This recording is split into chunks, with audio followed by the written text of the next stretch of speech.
Ya.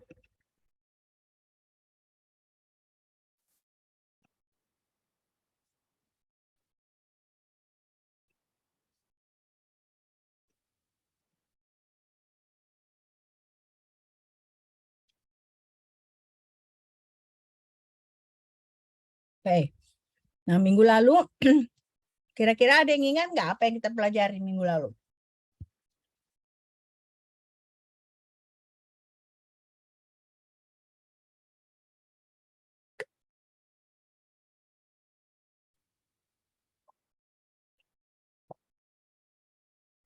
Coba lihat catatan kalian. Apa yang kita pelajari minggu lalu? Izin minggu lalu mengenai hukum Raoult, hukum Henry, dan potensial kimia. Hukum Raoult, hukum Henry, dan potensial kimia. Jadi kita belajar contoh-contoh soal ya. Ada 3 ya yang dia tidak larutan yang elektrolit, ya kan? Baru ada yang larutan yang non elektrolit. Nah, ada juga larutan yang dia non volatil, yang non volatil ya. Nah, kita bisa lihat bedanya kontribusinya terhadap tekanan uap dari larutannya, gitu ya. Baru kita belajar hukum Henry. Nah, bahwa di hukum Henry itu ada kaitannya dengan tekanan parsial dan fraksi mol ya, tekanan parsial dan fraksi mol. Oke. Nah, jadi kita minggu kedua, minggu ketiga kita belajar larutan ideal ya. Jadi larutan ideal itu mengikuti hukum Raoult dan hukum Henry. Nah, sekarang kita masuk ke larutan non ideal. Nah, larutan non ideal ini kita bagi jadi 2 bagian ya. Jadi minggu ini kita mulai belajar seperti kayak konsepnya, pengenalannya begitu ya. Nah, itu yang kita pelajari. Oke. Nah, sekarang berarti sebelum kita masuk ke larutan non ideal, apa definisi larutan ideal? Bagaimana larutan ideal itu?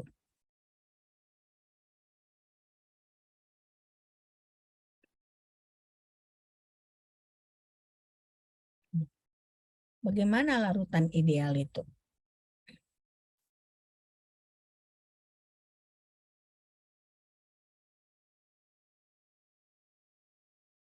Izin menjawab. Ya. Terima kasih, Mem. Kalau larutan ideal itu larutan yang gaya tarik-menarik antara molekul-molekulnya itu sama dengan gaya tarik-menarik molekul-molekul dari solut dan solvennya masing-masing. Nah, dikatakan dia larutan ideal jika yang pertama homogen pada seluruh kisaran komposisi dari sistem. Kemudian yang kedua, pada pembentukan larutan dari komponennya tidak ada perubahan entalpi atau delta H campuran itu sama dengan 0. Kemudian yang ketiga, perubahan volume dari campuran adalah sama dengan 0 Artinya jumlah volume larutan sebelum dan sesudah itu adalah sama. Kemudian yang terakhir, memenuhi hukum Raoult di mana tekanan uap larutan lebih kecil dari tekanan uap pelarut murni. Sekian. Nah, itulah pada dasarnya larutan ideal, gitu ya. Nah, sekarang kita masuk ke larutan non ideal. Nah, larutan non ideal itu definisi yang pertama, dia tidak mematuhi aturan larutan ideal. Nah, tadi kan Tiara, ya kan? Tiara udah sebutkan faktor-faktor yang menyatakan suatu larutan itu adalah larutan ideal atau larutan ideal kan. Nah, berarti larutan non ideal itu adalah larutan yang tidak mematuhi aturan larutan ideal. Nah, berarti yang pertama itu kan larutan ideal itu yang intinya larutan ideal itu interaksi antar molekulnya itu adalah identik. Nah, berarti di larutan ideal ini kita tidak dipengaruhi oleh interaksi antara molekul zat terlarut Nah, tidak dipengaruhi oleh interaksi molekul pelarut dan tidak dipengaruhi oleh interaksi molekul pelarut dan zat terlarut. Ya, kenapa? Karena di sini di larutan ideal ini interaksi antara molekul identik dengan interaksi antara molekul komponen yang berbeda. Oke. Nah, berarti di larutan ideal itu, ya kan, tidak ada gaya yang bekerja di antara komponen. Jadi gaya van der Waals, gaya interaksi hidrogen, gaya Coulomb, itu semua tidak mempengaruhi larutan ideal. Jadi tidak dipertimbangkan ketika kita mempelajari larutan ideal. Nah, biasanya larutan ideal ini, ya kan, berlaku konsepnya pada larutan yang konsentrasinya rendah atau larutan yang encer. Karena kan larutan yang encer dia kan sedikit dia zat terlarutnya di dalam larutan tersebut kan. Jadi berarti gaya partikel pada zat terlarut tersebut bisa diabaikan. Makanya pada larutan yang encer ini berlakulah hukum-hukum yang ada pada larutan ideal. Yang salah satunya tadi kan Tiara bilang gaya antar molekulnya identik ya. Gaya antar molekulnya sama atau identik. Nah, sekarang kita masuk ke larutan non-ideal. Nah, berarti larutan non-ideal itu, tadi kan kita mengetahui kalau larutan ideal itu konsentrasinya encer. Ya kan? Nah, berarti kalau sesuatu larutan mempunyai konsentrasi yang tinggi atau larutan yang sangat pekat, nah itu dikategorikan kepada larutan non-ideal. Kenapa? Karena semua gaya-gaya yang ada pada campuran itu ada pada larutan konsentrasi pekat atau tinggi. Jadi nggak bisa kita pakai prediksi sifat larutan ideal untuk kasus larutan yang konsentrasinya pekat. Nah, jadi bagaimana cara kita mengidentifikasi larutan non-ideal? Jadi kita mengidentifikasinya dengan kita mengetahui apa saja gaya antar molekul yang ada pada larutan tersebut.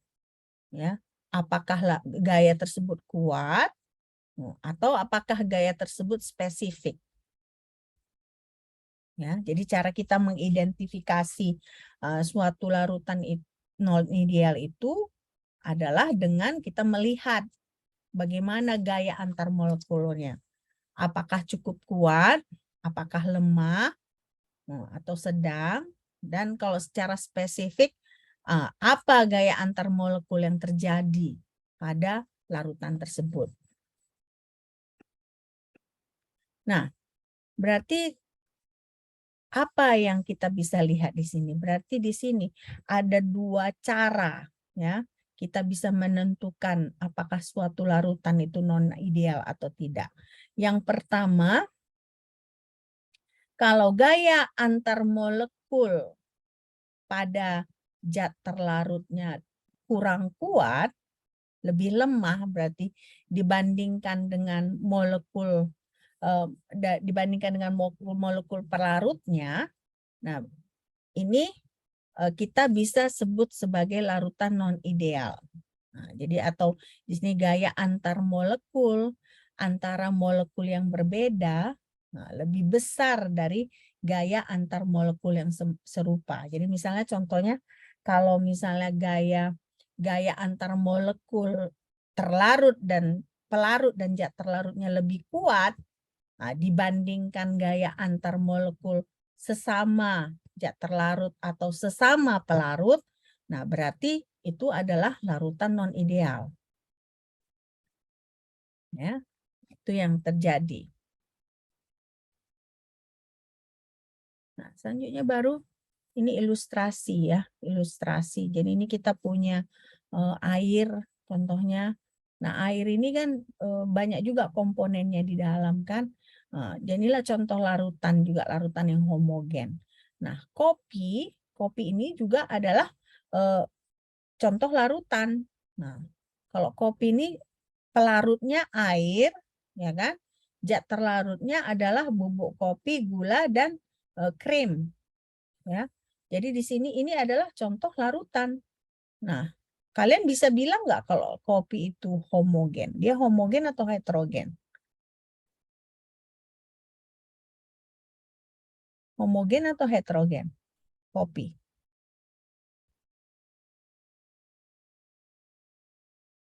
Kalau kita pakai bubuk kopi halus, gulanya juga misalnya gula yang nggak terlalu kasar, kita campur krim, baru kita tuang pakai air panas, dia itu masih ada nggak serbuk-serbuknya kira-kira?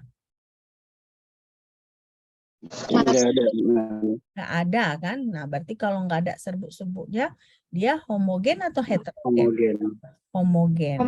Homogen. Ingat, larutan homogen itu adalah larutan di mana semua komponennya berada dalam satu fase. Ya, semua komponennya berada dalam satu fase. Nah, inilah ilustrasinya. Ilustrasi ketika kita mau melihat bagaimana pelarut ya. Nah, berarti sekarang tadi Tiara bilang larutan ideal itu harus mengikuti hukum Rawls dan hukum Henry. Nah, berarti untuk larutan non-ideal ini, kita nggak bisa memakai formula hukum Rawls dan hukum Henry. Karena ya kita untuk larutan non-ideal ini, gaya antar molekulnya itu selalu berbeda. Nah, dia berfluktuasi, dia nggak terus menerus sama, dia nggak identik terus, ya. Jadi makanya di sini larutan non ideal itu tidak bisa dihitung dengan memakai hukum Rawls atau hukum Henry, ya. Nah, hukum Rawls itu kan pertama, ya ini seperti review. Tekanan uap pelarut berbanding lurus dengan fraksi molnya. Nah, kalau hukum Henry, tekanan parsial gas berbanding lurus dengan fraksi molnya. Jadi kalau hukum Rawls ini biasanya umumnya untuk larutan dalam fase cair, nah sementara hukum Henry ini untuk larutan dalam fase gas. Ya. Nah, berarti kenapa hukum Rawls dan hukum Henry ini tidak bisa untuk larutan non-ideal? Karena dua-dua hukum ini mereka mengasumsikan tidak ada interaksi antar molekul. Jadi tidak ada gaya. Jadi kan tadi Tiara bilang pertama interaksi antar molekulnya itu identik, ya. Nah, baru ada karakteristik ideal yang berikutnya adalah hukum Rawls dan hukum Henry itu tidak berlaku. Nah, kenapa tidak berlaku? Karena hukum Rawls dan hukum Henry ini asumsi pertamanya itu bahwa tidak ada interaksi antar molekul. Jadi kalau kita harus memakai asumsi ada interaksi antar molekul, otomatis hukum Rawls dan hukum Henry tidak dapat dipakai. Nah, makanya ini hukum Rawls dan hukum Henry ini tidak bisa digunakan untuk campuran nyata. Nah, akibatnya kalau hukum Rawls dan hukum Henry ini tidak bisa dipakai, berarti rumus matematika yang 2 minggu kemarin kita pelajari, bisa nggak kita pakai? Bisa nggak kita pakai? Nggak bisa. Jadi rumus matematikanya tak akan berlaku lagi. Kenapa? Karena gaya antar molekulnya harus diperhitungkan. Nah, jadi kalian ingat kan minggu lalu ada grafik ya kan? Nah, satu garis itu dia hukum Henry, satu garis dia hukum Rawls. Nah, idealnya di mana? Idealnya di mana? Di antara hukum Henry dan hukum Rawls ya. Jadi kalau kalian lupa, ya kan, saya akan ingatkan kalian lagi, ya baru kalian mengerti bagaimana kaitannya.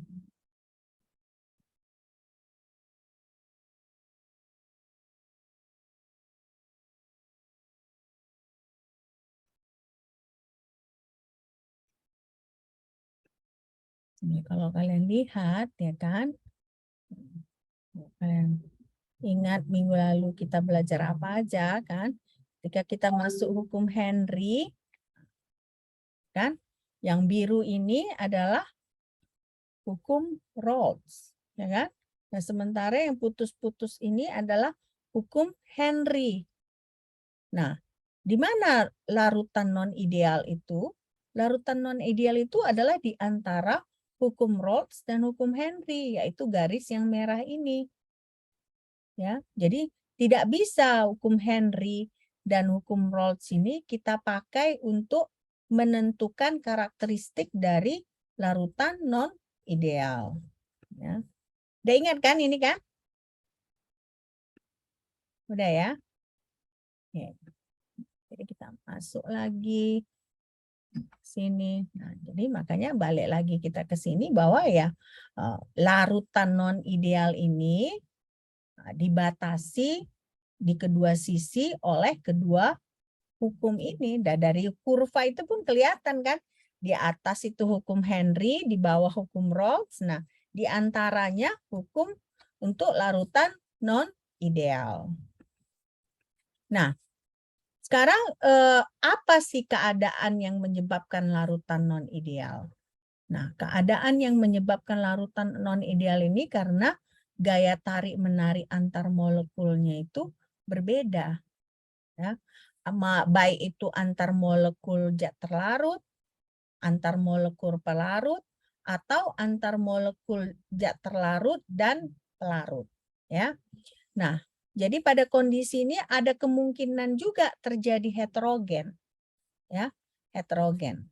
Ya, tadi kan homogen kita belajar bagaimana. Kalau misalnya dia 2 atau 3 komposisi dalam satu campuran, dia fasenya sama. Nah, kalau larutan heterogen berarti ada dia yang masih dalam fase padatan misalnya contohnya. Atau misalnya ada dia yang larutan dengan gas. Berarti kan dia tidak bercampur dengan baik.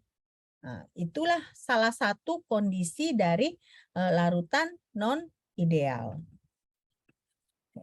Nah, tadi juga Tiara. Tiara tadi sebutkan apa kalau larutan ideal, Tiara, tentang entalpi?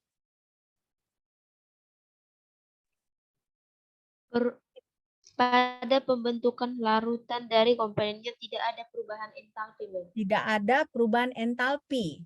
Nah, berarti delta H-nya sama dengan 0. Itu kalau larutan ideal, ya kan? Nah, larutan non-ideal itu berbeda. Kenapa? Karena delta H-nya itu tidak sama dengan 0. Delta H-nya bisa positif, bisa negatif. Nah, pertama itu ada namanya proses endotermik. Nah, endotermik ini bagaimana terjadinya? Kalau misalnya entalpi larutan lebih besar dari komponen larutan murninya. Ya. Nah, berarti misalnya contohnya bagaimana reaksi yang endotermik?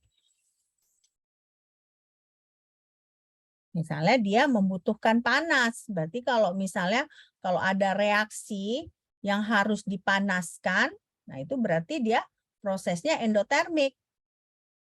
Ya. Nah, kalau eksotermik bagaimana? Kalian pernah nggak misalnya melakukan eksperimen ketika kalian mencampur, tiba-tiba gelas ukur kalian itu panas? Pernah nggak gitu? Pernah, Mem. Pernah. Nah, itu proses apa namanya? Eksotermik. Kenapa? Karena dia menghasilkan panas, ya kan? Nah, sementara proses endotermik ini dia membutuhkan panas supaya bisa terjadi produknya. Nah, jadi makanya di sini panas diserap untuk menggerakkan reaksi ke depan, maksudnya menggerakkan reaksi ke arah produk, ya. Nah, jadi kita bisa lihat dari sini bahwa kalau larutan non ideal itu pertama gaya antar molekul harus dipertimbangkan. Kedua, entalpi juga harus dipertimbangkan karena entalpinya tidak sama dengan 0. Ya. Beda dengan larutan ideal. Larutan ideal kita nggak perlu mengasumsikan entalpi berapa karena entalpi itu diasumsikan sama dengan 0 untuk larutan ideal. Nah, sekarang kita lihat di sini. Ada campuran 2 komponen. Nah, satu itu karbon disulfida, satu itu aseton. Nah, rumus kimia karbon disulfida itu apa? Rumus kimianya.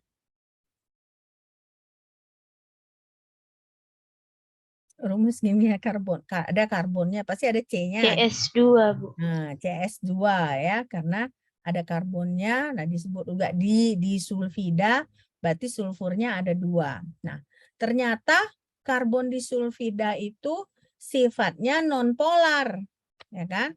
Nonpolar. Nah, gaya antar molekul pada karbon disulfida itu disebut gaya dispersi London. Nah, gaya dispersi London ini dikategorikan sebagai gaya yang lemah. Ya, gaya yang lemah. Berarti kalau gaya yang lemah gampang didisrupsi, gampang diganggu gitu ya. Nah, berbeda dengan aseton. Aseton ini bagaimana rumus kimianya, senyawa kimianya? C3H6O, Mem. C3H6. Ya, H6O. Nah, karena C3H6O dia dinyatakan bersifat polar. Kenapa? Karena ada C, ada oksigen. Nah, C itu kan biasa kita sebut sebagai parsial positif ya. Nah, oksigen kita biasa sebut sebagai parsial negatif. Nah, berarti ada parsial positif, parsial negatif di aseton ini. Jadi dia bersifat polar. Nah, karena itu, karena dia bersifat polar, dia memiliki gaya dipol-dipol. Nah, gaya dipol-dipol ini sangat kuat kalau kita bandingkan dengan gaya dispersi London. Nah, berarti kalau kita campurkan, bisa nggak kita sebut campuran karbon disulfida dengan aseton ini sebagai larutan non-ideal? Bisa nggak? Apa tadi persyaratan larutan non-ideal? Kalau misalnya ada salah satu gaya yang lebih besar, benar nggak? Nah, dalam hal ini mana yang lebih besar gayanya? Gaya antar gaya antar molekul aseton ini lebih besar dibandingkan gaya antara aseton dengan karbon disulfida. Karena aseton ini berarti aseton ini lebih suka molekulnya berinteraksi dengan sesama molekul sendiri dibandingkan untuk berinteraksi dengan karbon disulfida. Makanya di sini kita bisa bilang ini adalah larutan non-ideal. Ya, karena nggak sama gayanya, berbeda. Ya, udah jelas kan? Nah, jadi kita nanti kalau menentukan suatu larutan itu non-ideal atau ideal, ya pertama kita harus perhatikan satu komponen itu, dia apa sifatnya, kira-kira gaya apa yang terjadi pada dia. Nah, seperti inilah karbon disulfida. Nah, dia non-polar, berarti dia ada gaya dispersi London. Nah, sementara aseton ini dia polar. Nah, karena dia polar, dia memiliki gaya dipol-dipol yang kuat. Nah, berarti kan si antar molekul pada aseton lebih kuat dibandingkan antar molekul aseton dan karbon disulfida. Jadi akibatnya dia adalah larutan non-ideal. Oke. Nah, sekarang berarti di sini tadi saya sudah jelaskan bahwa ya gaya dipol-dipol itu ya lebih gaya maksudnya London dispersi itu lebih lemah dibandingkan gaya molekul pada aseton. Nah, akibatnya ya ini adalah larutan non-ideal. Tadi saya udah jelaskan ya.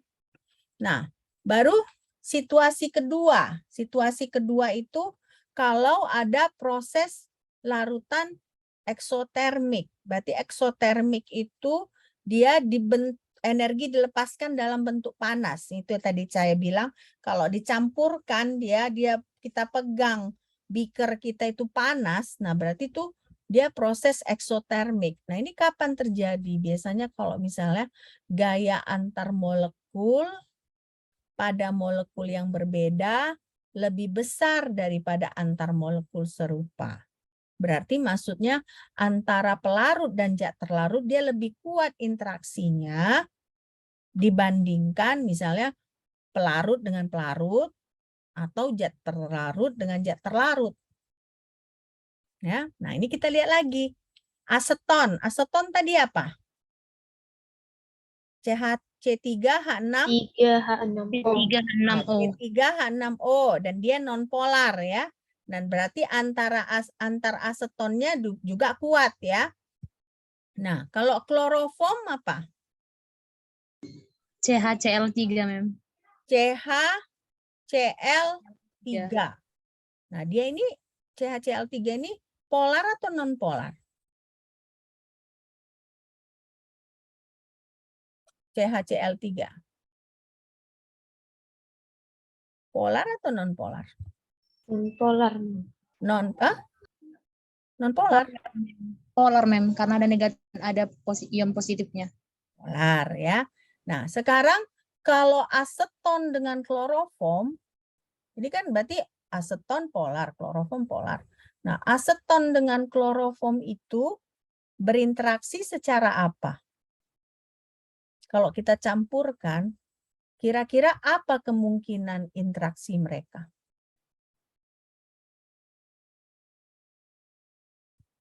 Apa kira-kira kemungkinan interaksinya?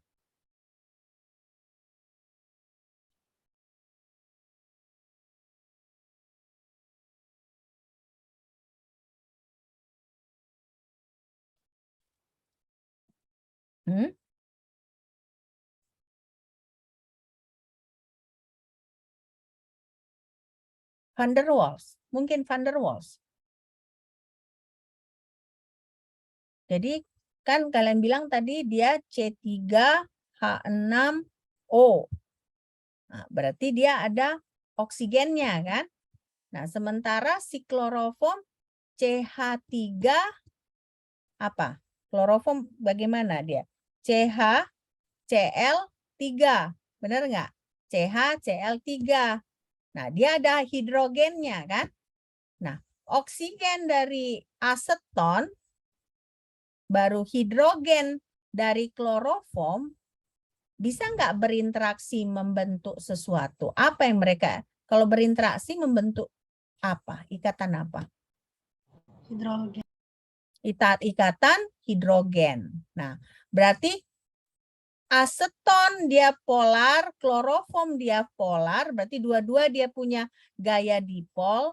Nah, tapi mana yang lebih kuat? Ikatan hidrogen atau gaya dipol? Ikatan hidrogen atau gaya dipol? Ikatan hidrogen. Ikatan hidrogen. Nah, jadi kasus kedua ini berbeda ya, dia tetap juga larutan non ideal, tapi di sini dia antara terlarut dan zat terlarutnya lebih kuat dibandingkan si zat terlarut dan zat terlarut atau pelarut dengan pelarut. Jadi antara aseton dan kloroform lebih kuat dibandingkan aseton dengan aseton atau dibandingkan kloroform dengan kloroform. Ya, jadi begitulah cara kita mengidentifikasi larutan non ideal. Kalau kasus pertama tadi kan si aseton dengan aseton lebih kuat dibandingkan aseton dengan karbon disulfida. Nah, jadi dia kondisinya yang pertama dan dia prosesnya endotermik. Tapi kalau ini prosesnya adalah eksotermik. Jadi kalau kalian campur aseton dengan kloroform, nah pasti ada panas yang dihasilkan. Ya. Ngerti kan? Jelas kan? Oke. Nah, jadi kita sudah lihat dua kondisi yang merupakan larutan non ideal, ya. Nah, sekarang berarti kalau misalnya tadi kita pelajari dari awal, biasanya larutan ideal itu berlaku untuk larutan yang encer. Nah, larutan yang pekat itu biasanya adalah larutan yang non ideal. Nah, karena itu makanya untuk karakteristik dari non ideal ini kita memakai koefisien aktivitas. Ya. Nah, koefisien aktivitas ini lambangnya gamma. Ya, lambangnya gamma. Nah, lambangnya gamma dan dia tidak ada satuannya. Ya. Satuannya. Dan biasanya itu nilainya antara 0 dan 1.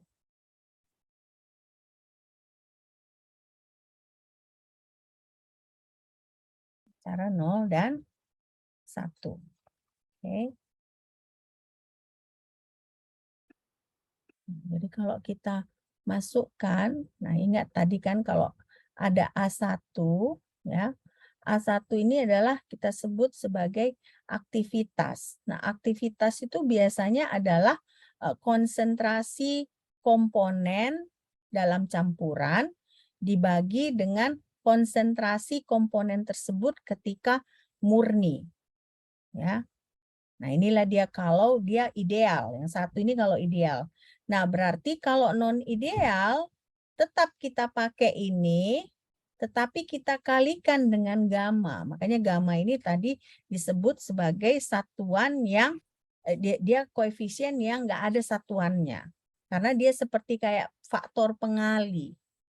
Ya, kalau kalian ingat kan dulu waktu kalian belajar gas dan termo, ya kan? Ya, gas ideal itu kan PV sama dengan nRT, ya kan? Tetapi begitu kalian mau belajar gas non ideal, nah, kalian tambahkan lagi ada tetapan van der Waals. Ingat nggak kalian? Nah, tetapan kalau gas ideal kan tetapannya cuman tetapan gas konstan yang R, ya kan?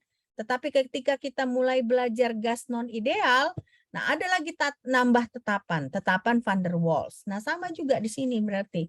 Kalau ini persamaan satu adalah larutan yang ideal, campuran yang ideal. Nah untuk mempelajari campuran yang non ideal atau nyata, kita harus kalikan dengan faktor pengali yang kita sebut sebagai gamma. Ya, kita sebut sebagai gamma.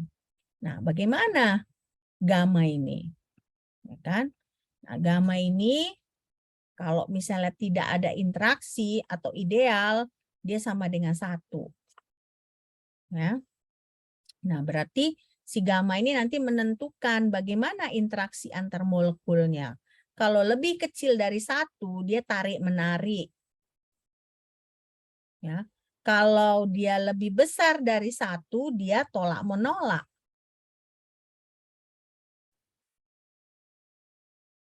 Ya.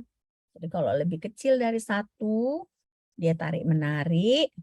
Nah, lebih besar dari 1, dia tolak-menolak. Sama dengan 1, dia tidak ada interaksi. Ya, tidak ada interaksi. Nah, inilah gamma yang merupakan seperti faktor koreksi. Nah, supaya kita bisa menentukan bagaimana sih antar molekul pada larutan non-ideal tersebut. Nah, sekarang ini ada latihan. Saya kasih waktu 5 menit. Nah, coba kalian kerjakan. Nah, nanti kita diskusikan sama-sama. Oke. Jadi ada 5 pertanyaan. Pertama, apa definisi larutan non-ideal? Dari tadi sebenarnya udah kita sebut-sebut ya. Nah, kedua, apakah larutan non-ideal, adakah gitu ya, adakah jenis larutan non-ideal yang dapat direpresentasikan melalui hukum Rolle? Nah, yang ketiga, larutan seperti apa yang membentuk CS2 dan aseton dan mengapa?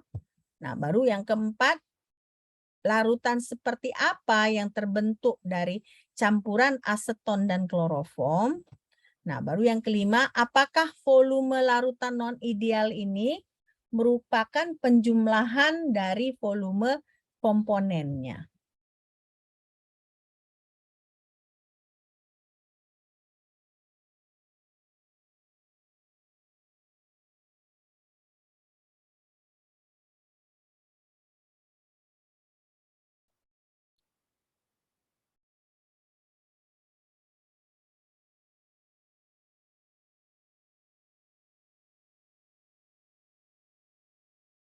Saya kasih waktu 5 menit, ya. Nanti kita diskusikan. Coba kalian pelajari. Tadi kan saya sudah jelaskan ini sebenarnya, ya kan? Jadi coba kalian jawab untuk supaya ya apakah kalian mengerti atau tidak, ya.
Oke, selesai ya. Jadi apa definisi larutan non-ideal? Apa definisi larutan non-ideal? Izin Bu.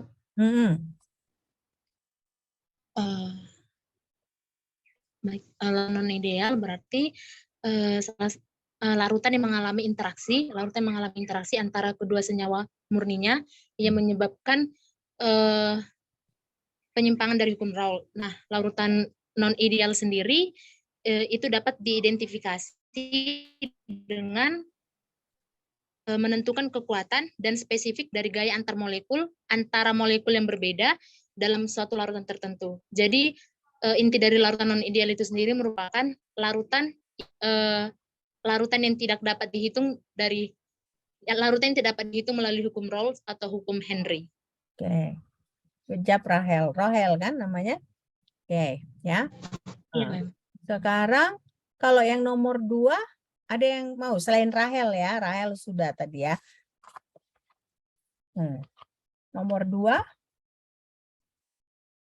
apa jenis larutan non-ideal yang dapat direpresentasikan melalui hukum Raoult? Ada nggak? Ada nggak larutan non-ideal yang bisa kita representasikan melalui hukum Raoult?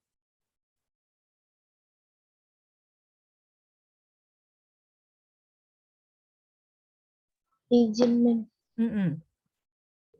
Kalau menurut Tiara, Mem, sesuai dengan pengertian yang dijelaskan Mem tadi, bahwa jawabannya apakah apa jenis larutan? Tidak ada, Mem, karena kan dalam larutan non ideal itu tidak dapat ditentukan oleh hukum Rolle atau maupun hukum Henry karena gaya antar molekulnya itu selalu berbeda. Kemudian karena itulah kedua hukum tidak bisa dipakai untuk larutan non ideal. Jadi Iya. jawabannya tidak ada. Tidak ada ya. Tidak ada. Kenapa? Karena ya hukum Rolle itu aja awalnya asumsinya tidak ada interaksi antar molekul. Sementara ketika kita mempelajari larutan non-ideal ini, kita harus memperhitungkan interaksi antar molekul. Jadi makanya tidak ada larutan non-ideal yang bisa direpresentasikan melalui hukum Rolle. Oke. Nah, bagaimana dengan yang nomor 3? Larutan seperti apa yang membentuk campuran karbon disulfida dan aseton dan mengapa? Izin Mem, Siapa? Nih, Selvin. Selvin. Ya, Oke. Silakan Selvin. larutannya itu larutan non ideal Mem, karena dari dua jenis ini karbon disulfida CH2 itu adalah bersifat non polar, sedangkan aseton CH3,2CO itu bersifat polar. Nah, di sini kan ada dua keadaan yang menyebabkan larutan ideal, yaitu yang pertama dapat terbentuk ketika gaya tarik-menarik antar molekul yang berbeda lebih lemah. Artinya dari karbon disulfida CH2 dan aseton ini memiliki gaya tarik-menarik yang lemah, sedangkan zat terlarut atau zat terlarut dengan zat terlarut lainnya lebih kuat. Misalnya aseton dan aseton itu gaya tarik menariknya itu lebih kuat, Mem. Sehingga dia dikategorikan sebagai larutan non ideal. Terima kasih, Mem. Oke. Nah, jadi di sini kan kita tadi udah pelajari juga ya, karbon disulfida itu non polar, sementara aseton dia polar. Nah, berarti kalau dicampur ternyata si aseton, sesama aseton itu lebih kuat dibandingkan aseton dengan karbon disulfida. Nah, jadi akibatnya ini adalah larutan non ideal. Oke, nah nomor 4 bagaimana? Nomor 4. Ya, siapa ini? Menti. Hah? Siapa? Menti. Menti, silakan Menti. Terima kasih, Mem. Jadi larutan yang terbentuk dari campuran aseton dan kloroform itu larutan non ideal, di mana pada larutan ini bersifat polar dan adanya gaya hidrogen di dalamnya. Seperti pengertiannya tadi bahwa gaya antar molekul pada molekul yang lebih besar dari molekul serupa, di mana gaya pada terlarut dan pelarut itu lebih besar dari misalnya terlarut dengan terlarut ataupun pelarut dengan pelarut. Jadi gaya hidrogen itu lebih besar dari gaya dipol, sehingga pada kondisi ini larutan yang terbentuk juga adalah larutan non ideal. Terima kasih. Jadi di sini kan CH aseton polar, kloroform juga polar. Jadi sebenarnya antar molekul mereka kuat. Tetapi ternyata aseton dengan kloroform itu membentuk interaksi ikatan hidrogen. Nah, ternyata interaksi ikatan hidrogen ini lebih kuat dibandingkan dengan mereka yang antar molekul sejenis. Ya. Oke, yang kelima. Apakah volume larutan non-ideal merupakan penjumlahan dari volume komponennya? Bagaimana kalau yang ini? Saya, Mem. Ya, ini siapa? Theo, Mem. Theo, silakan Theo. Jadi, apakah volume larutan non-ideal merupakan penjumlahan dari volume? Jadi, pada larutan non-ideal, penjumlahan volume zat terlarut murni dengan zat pelarut murni tidak sama dengan volume larutannya. Jadi, dari sini maka akan terjadi penyimpangan dari hukum Raoult yang disebut deviasi positif dan deviasi positif dan deviasi negatif. Nah, deviasi positif dan deviasi negatif ya. Nah, jadi di sini berarti kalau ada volume larutan non ideal itu bukan merupakan penjumlahan volume dari komponennya ya. Jadi dia bukan. Nah, karena kita nggak, kalau misalnya suatu volume merupakan penjumlahan volume komponennya, itulah larutan ideal itu. Tapi kalau larutan non ideal tidak seperti itu, ya. Oke. Saya rasa cukup jelas ya. Cukup jelas, benar nggak? Cukup jelas ya. Oke, nah selanjutnya kita masuk ke aktivitas ya. Nah, tadi kan kita udah belajar koefisien aktivitas. Nah, sekarang kita masuk ke aktivitas. Nah, aktivitas itu adalah ukuran konsentrasi efektif. Ya, jadi kan harus bedakan dengan konsentrasi.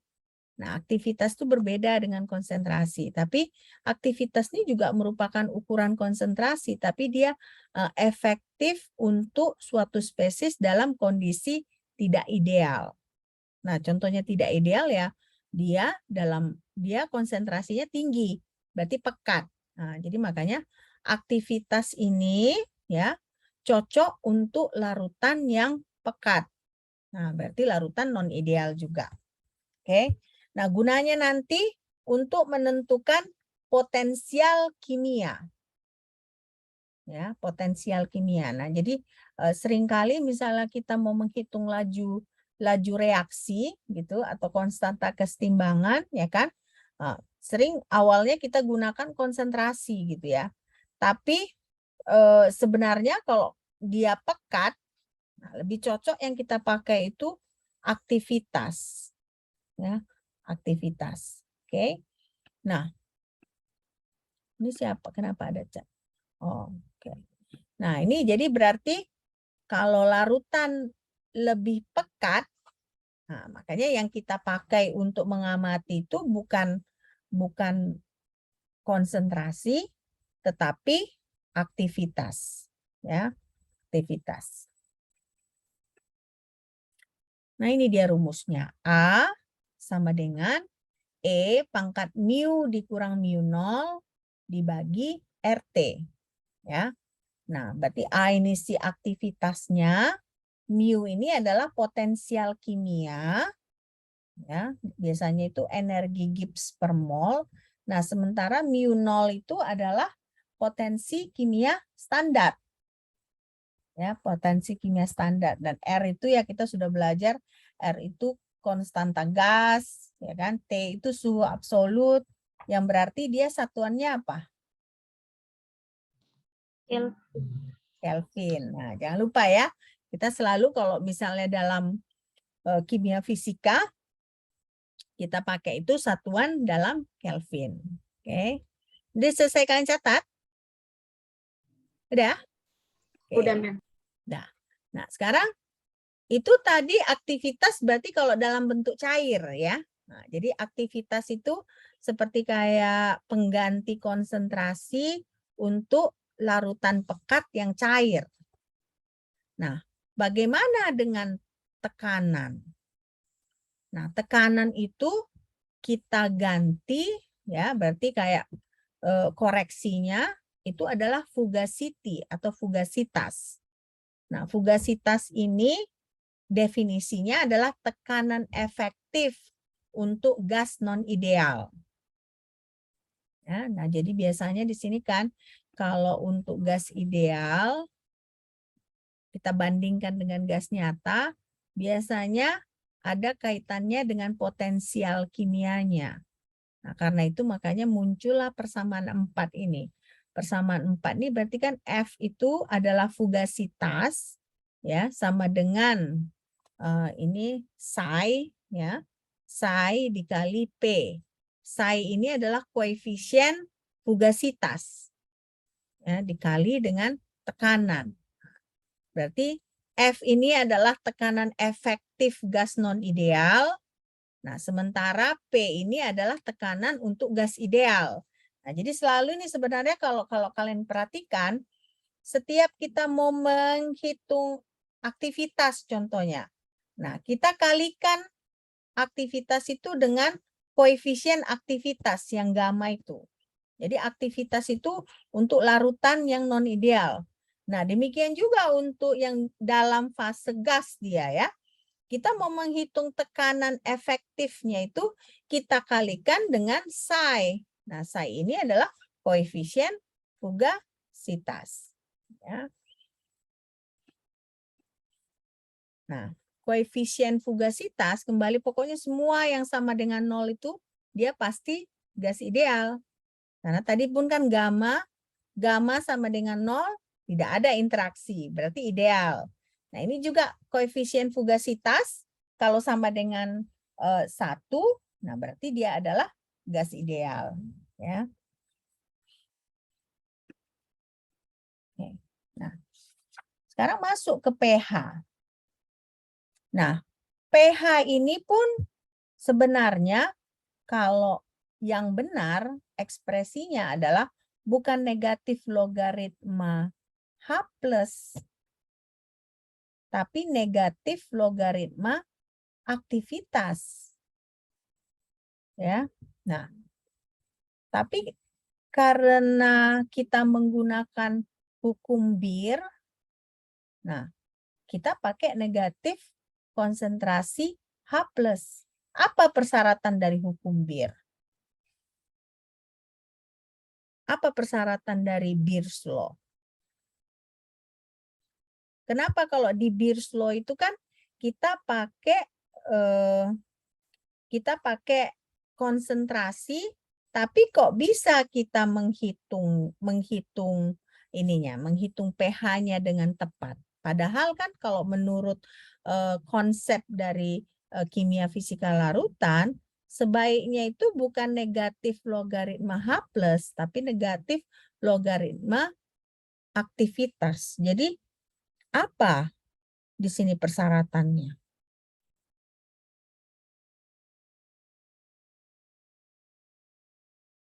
Persyaratannya karena biasanya itu kalau kita memakai hukum Bir ini, pernah nggak kita pakai larutan dengan konsentrasi yang pekat? Enggak ya. Nah, biasanya itu umumnya konsentrasi yang tidak terlalu pekat. Nah, karena dia konsentrasinya tidak terlalu pekat, otomatis ketika kita menghitung pH-nya dengan memakai logaritma H+ ini, dia nggak salah. Walaupun sebenarnya kalau tadinya kita pakai yang konsentrasi pekat, tidak akan bisa akurat dengan memakai ini. Nah, jadi makanya karena kita menggunakan Beer's Law ini, ya, jadinya dia tetap mendekati hasilnya. Jadi tidak salah nilai pH-nya, ya. Nah, jadi sekarang ada latihan lagi. Coba kalian kerjakan 4 soal, ya. Saya kasih waktu 4 menit bisa ya, nah, karena ini nggak ada hitungan. Nah, jadi pertama pertanyaannya apa tujuan menggunakan aktivitas daripada konsentrasi? Nah, yang kedua, rasio fugasitas terhadap tekanan gas ideal adalah 1. Nah, kalau 1 berarti berapa koefisien aktivitasnya? Ya kan? Nah, yang ketiga, pH itu ya kan? Kalau misalnya pH nggak negatif logaritma H+, jadi kenapa perhitungan keasaman itu benar? Nah, itu yang ketiga. Baru yang keempat, jika konsentrasi tidak akurat, apakah berarti kita harus memakai aktivitas saja? Coba kalian jawab. Saya kasih waktu 3 menit. Nah, baru nanti kita diskusikan lagi.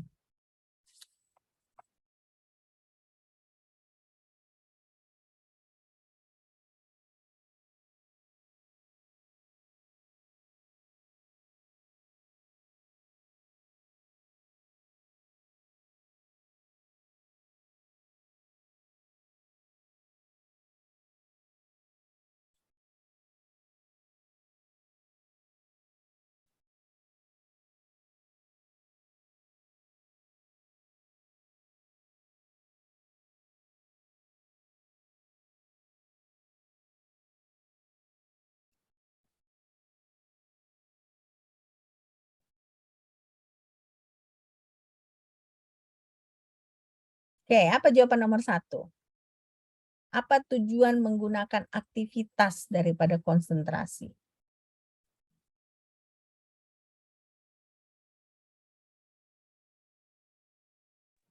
Untuk menentukan potensial kimia ya. Satu, untuk menentukan potensial kimia. Nah, tapi kenapa kita menggunakan aktivitas tidak konsentrasi?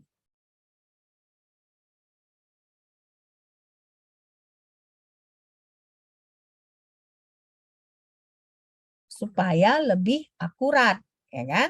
Tadi kan saya bilang supaya lebih akurat, karena kalau misalnya dia konsentrasinya pekat, ya kan? Kalau misalnya larutannya pekat, nah otomatis aktivitas itu dia lebih akurat dibandingkan konsentrasi. Nah, jadi yang pertama itu tujuannya supaya lebih akurat, ya. Nah, yang kedua itu jika rasio fugasitas terhadap tekanan gas ideal adalah 1, berapa koefisien aktivitasnya? Berapa koefisien aktivitasnya? Halo?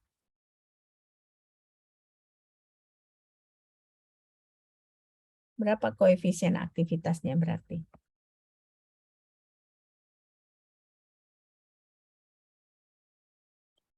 Jadi fugasitasnya 1 untuk gas ideal, ya kan?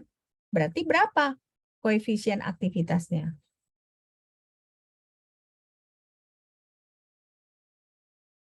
1 juga, ya kan? Ingat kan tadi kalau gas ideal itu, pokoknya kalau gas ideal 1, rasio fugasitasnya, berarti gamanya sama dengan 1, ya kan?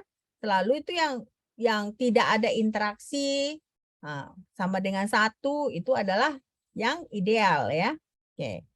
Nah, yang ketiga, jika pH itu tidak sama dengan negatif logaritma H plus, ya. Jadi kenapa ketika kita menentukan keasaman itu selalu benar menggunakan negatif logaritma H plus? Kenapa seperti itu?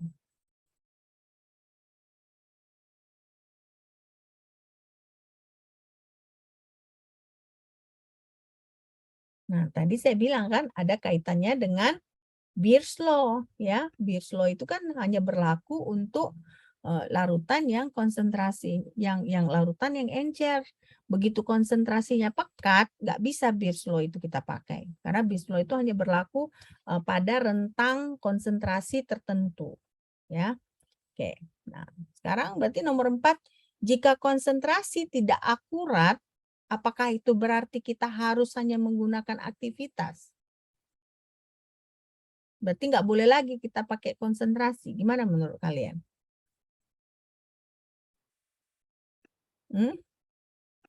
Gimana menurut kalian?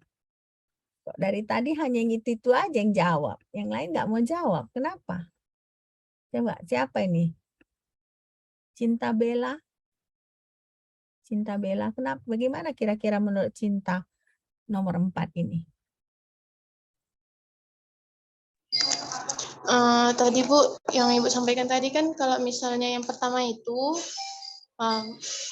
jika menggunakan aktivitas daripada konsentrasi. Kalau kita menggunakan aktivitas kan dia lebih akurat. Sedangkan yang 4 ini jika konsentrasinya tidak akurat, maka menurut Cinta, apakah itu berarti kita harus mulainya menggunakan aktivitas saja? Apakah itu berarti kita harus iya sih Bu, supaya lebih akurat. Karena kalau misalnya menggunakan aktivitas, kita kan lebih akurat. Dia menggunakan konsentrasi. Jadi setiap saat kita harus menggunakan aktivitas. Iya, menurut Cinta ya Bu, supaya akurat. Jawabannya enggak ya, tidak selalu kita harus menggunakan aktivitas. Kenapa? Karena aktivitas itu hanya kita gunakan untuk larutan pekat. Larutan pekat. Nah, kalau larutannya encer, ngapain kita pakai aktivitas? Karena toh konsentrasi sudah cukup akurat. Nah, makanya jawaban nomor 3 ini kan tadi, kenapa pH itu akurat menggunakan negatif logaritma H plus? Karena kita menggunakan hukum Beers, ya, Beers law. Ya, oke, jadi begitu ya. Jadi ini jawabannya jawaban menjebak memang ya. Memang nggak akurat, tapi apa selalu harus menggunakan aktivitas? Ya enggak ya. Kalau misalnya masih berlaku konsentrasinya, berarti ya kita bisa menggunakan konsentrasi. Oke? Jelas kan?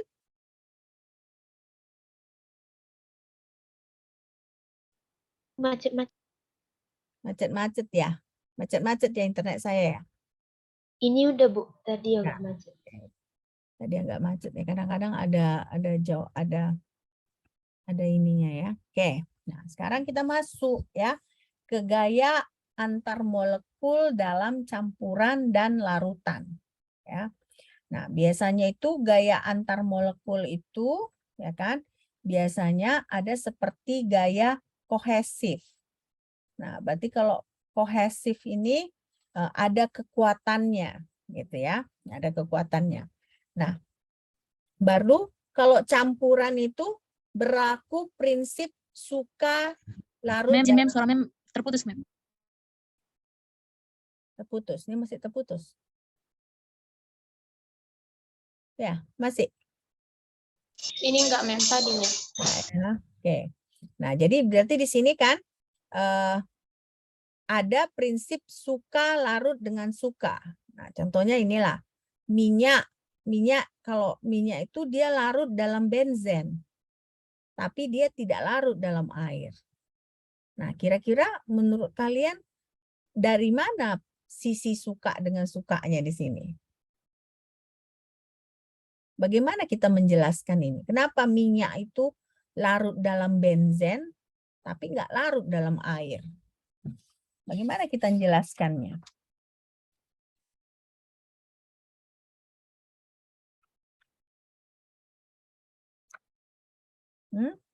Bagaimana kita menjelaskannya?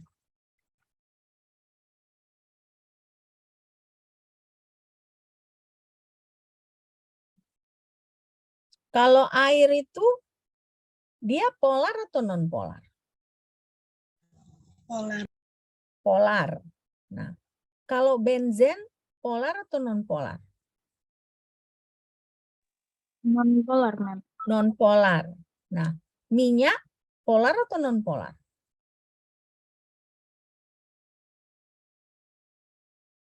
Minyak itu berarti non polar ya. Dari segi dia larut dalam benzen yang notabene adalah non polar, berarti si minyak adalah non polar. Nah, karena minyak non polar, dia lebih suka larut dalam benzen yang non polar. Nah, inilah makanya ada bahwa molekul itu suka larut dengan molekul yang suka. Jadi maksudnya molekul yang sama akan lebih suka dengan molekul yang sama.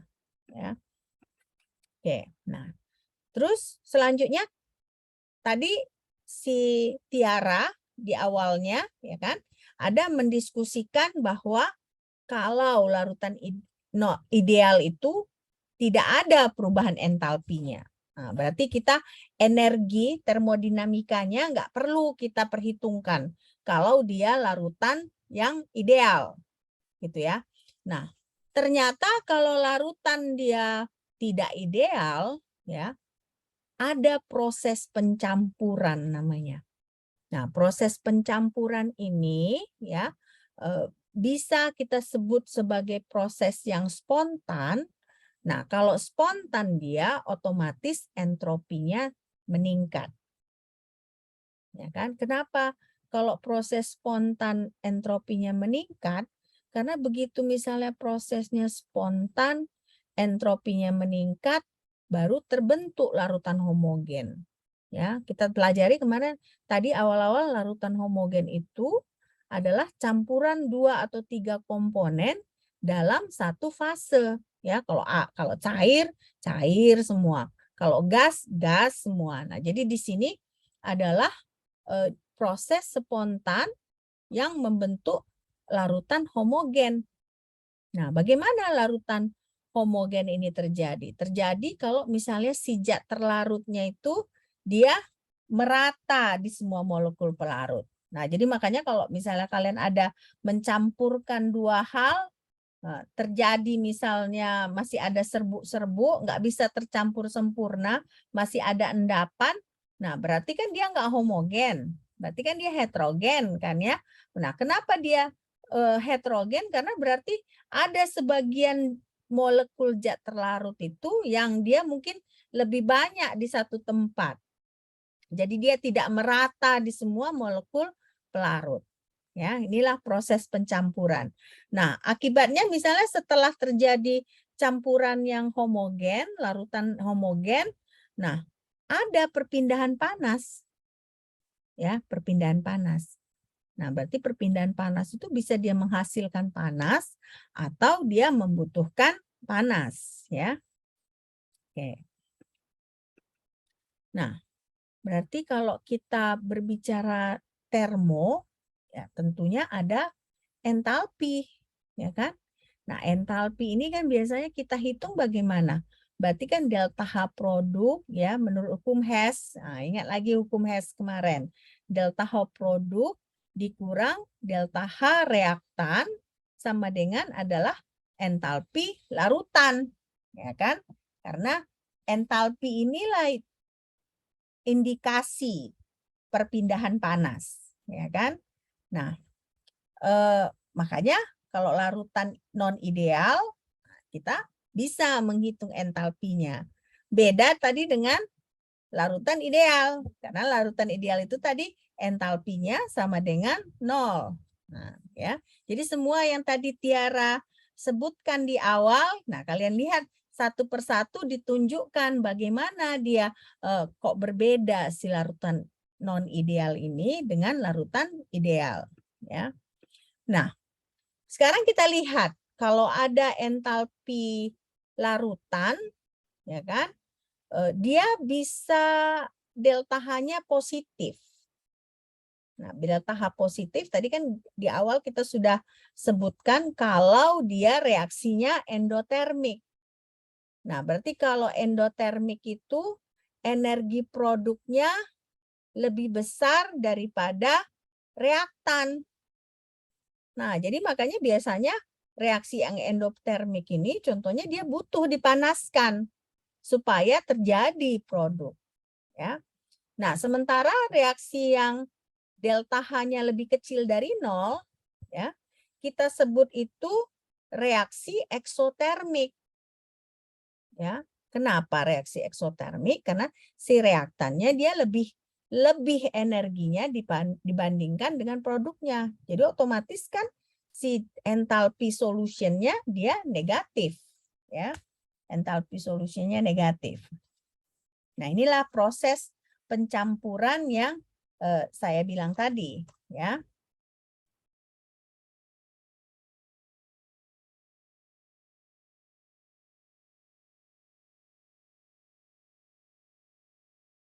Oke. Nah, sekarang kita lihat. Jadi sebenarnya kalau kita misalnya ada zat terlarut, ada perlarut, ya kan, kita campur. Nah, sebenarnya dia ada 3 tahapan itu. Nah, tahapannya ini kalau kita lihat kan entalpi solution itu sama dengan sebenarnya delta H1 nah, ditambah delta H2 ditambah delta H3. Nah, apa itu delta H1? Nah, delta H1 itu sebenarnya adalah ketika misalnya kita punya zat terlarut, ya, sebelum dia bisa bereaksi dengan pelarut, kan berarti molekulnya itu harus dipecah. Nah, pemecahan molekul dari zat terlarut ini membutuhkan energi. Makanya delta H1 ini kita sebut sebagai reaksi endotermik. Ya, reaksi endotermik. Nah, itu yang delta H1. Nah, delta H2 juga kita perlu memecah molekul si pelarut. Nah, memecah molekul si pelarut ini juga kita butuh energi, butuh panas. Nah, karena itu dia juga reaksi endotermik. Ya, delta H2 ini adalah endotermik. Nah, baru yang ketiga, ketika si zat terlarut sudah dipisahkan, si pelarut sudah dipisahkan, mereka mau bergabung. Nah, biasanya ada panas yang dihasilkan. Nah, itulah yang kita sebut sebagai reaksi eksotermik. Nah, jadi makanya entalpi larutan itu adalah sebenarnya gabungan dari 3 entalpi, yaitu entalpi pemecahan zat terlarut, entalpi pemecahan pelarut, nah baru entalpi penggabungan antara zat terlarut dengan pelarut.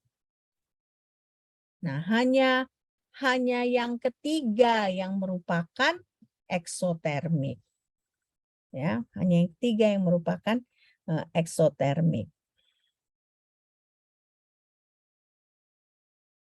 Oke.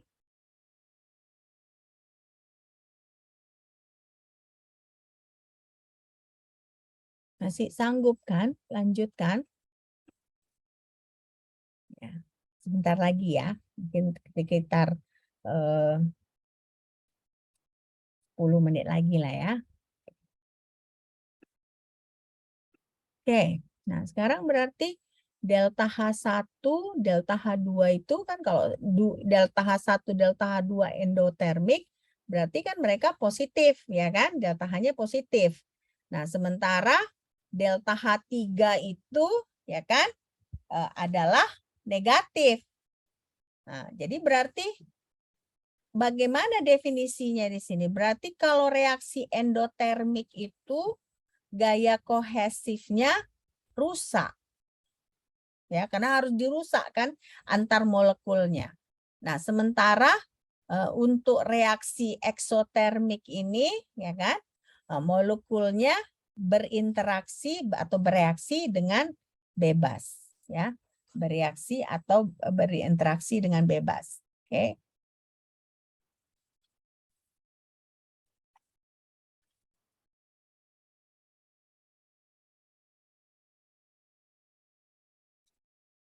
Oke, nah ilustrasinya seperti ini. Nah ini rupanya tinggal 2 slide lagi kok, nggak lama lagi ya. Nah ini berarti penjelasan nilai positif dan negatifnya seperti ini kan. Nah ini ada 2 campuran, ini kan berarti ada 1, ada 2, ya kan. Nah berarti delta H1 tambah delta H2, nah dia itu naik gini, positif, ya kan, positif. Nah ketika sudah dicampur, ya kan, dia ada beberapa kemungkinan, ada 3 kemungkinan ya. Nah, dia bisa endotermik, endotermik, jadi keseluruhan berarti entalpi larutannya yang endotermik ya. Kalau tadi kan kita pecah-pecah ya. Nah, delta H1 endotermik, delta H2 endotermik, delta H3 eksotermik ya kan. Nah, sekarang ketika sudah kita tentukan entalpi larutannya, dia bisa ada kemungkinan kalau delta H3-nya lebih besar dari delta H1 ditambah delta H2, kita sebut dia endotermik. Ya kan? Kalau delta H3-nya lebih besar. Nah, equilibrium kan ada juga dia pada masa kesetimbangan gitu ya. Nah, equilibrium itu kalau delta H3-nya sama dengan delta H1 ditambah delta H2. Nah, yang terakhir ini eksotermik itu salah ini kayaknya ya. Tunggu dulu. Bentar ya. Berarti ini kalau endotermik ya, delta H3 lebih kecil. Nah, lebih kecil ya, salah.